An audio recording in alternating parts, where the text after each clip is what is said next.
Assalamualaikum warahmatullahi wabarakatuh.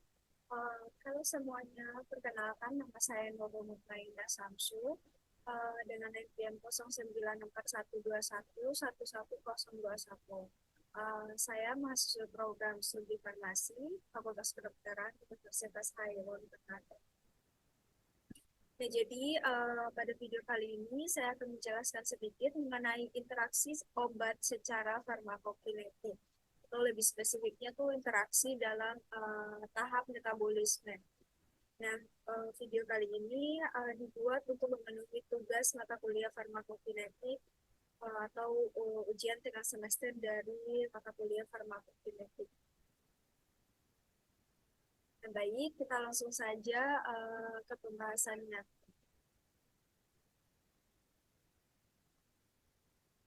Jadi, suatu obat itu dia juga berinteraksi dengan reseptor, yang mana ketika berinteraksi dengan reseptor akan menimbulkan efek terapi maupun efek toksik.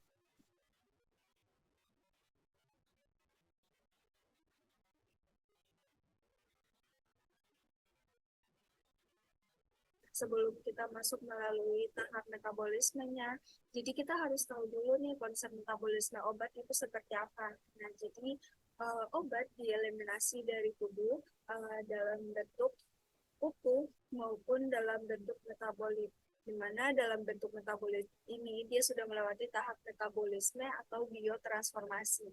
Nah, jadi pada tahap biotransformasi sendiri itu terdiri dari dua fase. Yang pertama itu fase 1 dan fase 2. Nah, pada fase 1 atau kita kenal dengan fase fungsionalisasi, dan yang fase kedua yaitu fase konjugasi. Nah, untuk proses biotransformasi atau metabolisme sendiri itu dia terjadinya tuh di hati, sebagian kecilnya tuh di organ lainnya seperti ginjal, otot, usus, bahkan dalam plasma. Nah, untuk pada metabolisme sendiri itu pada umumnya tuh bersifat enzimatik. Maksudnya tuh dia dibantu oleh enzim-enzim yang ada di hati, enzim-enzim metabolisme yang ada di hati. Jadi, dalam artian dia dikatalisis oleh enzim-enzim metabolisme. Nah, untuk pada tahap metabolisme sendiri itu dikenal dengan adanya induksi enzim sama inhibisi enzim. Nah, pada video kali ini saya hanya akan membahas mengenai induksi enzim. Nah, induksi enzim atau percepatan metabolisme itu terjadi ketika interaksi obat karena adanya obat yang merangsang metabolisme dari obat lain. Nah, jadi karena hal tersebut, meningkatnya aktivitas enzim hepatik yang terlibat dalam metabolisme obat, sehingga terjadi peningkatan sintesis enzim sehingga jumlahnya meningkat dan penurunan degradasi kecepatan degradasi enzim. Nah, kemungkinan induksi enzim itu terbagi menjadi tiga juga. Yang pertama itu obat merangsang metabolismenya sendiri, itu karena pemberian kronis dari golongan barbiturat, antihistamin, fenitoin, tolbutamid, atau obat probenesin. Dan yang kedua yaitu obat mempercepat metabolisme obat lain yang diberikan secara bersamaan. Uh,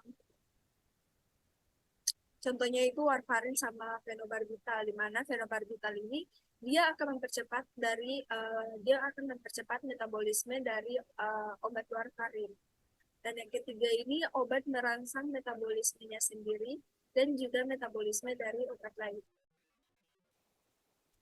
Nah, untuk senyawa penginduksi enzim hepatik itu apa saja sih? Jadi dia terbagi menjadi dua, ada golongan fenobarbital dan senyawa yang kerjanya mirip dengan fenobarbital. Nah, ini tuh paling banyak berperan untuk berbagai obat. Dan yang kedua itu golongan hidrokarbon polisiklik. Nah, ini tuh hanya untuk beberapa obat saja. Nah, efeknya apa sih dengan adanya penginduksi enzim tersebut? Akibatnya tuh akan terjadi peningkatan kebersihan ginjal dan terjadi penurunan kadar obat di dalam plasma, di dalam darah. Penurunan kadar obat di dalam darah. Nah, karena terjadinya penurunan kadar obat di dalam darah, maka efektivitas obat juga akan menurun dan memungkinkan untuk terapinya tuh gagal. Jadi efek efek terapinya tuh tidak ada gitu. Nah, sebelum itu saya lupa jelaskan juga pada tahap metabolisme induksi enzim ini ada yang dikenal dengan namanya induktor. Jadi induktor ini itu merupakan zat yang akan menginduksi enzim premetabolisme sehingga akan meningkatkan sintesis dari enzim tersebut. Nah, jadi di sini contohnya yaitu obat warfarin sama fenobarbital.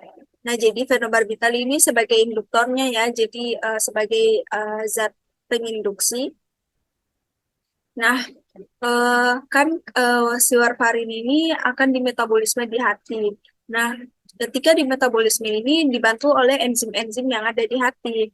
Nah, ternyata si warfarin ini diberikan secara bersamaan dengan fenobarbital. Akibatnya fenobarbital ini akan menginduksi enzim yang akan metabolisme obat warfarin ini sehingga enzim yang dihasilkan itu semakin banyak dan mengakibatkan metabolisme si warfarin ini semakin meningkat. Jadi meningkatnya laju metabolisme dari warfarin.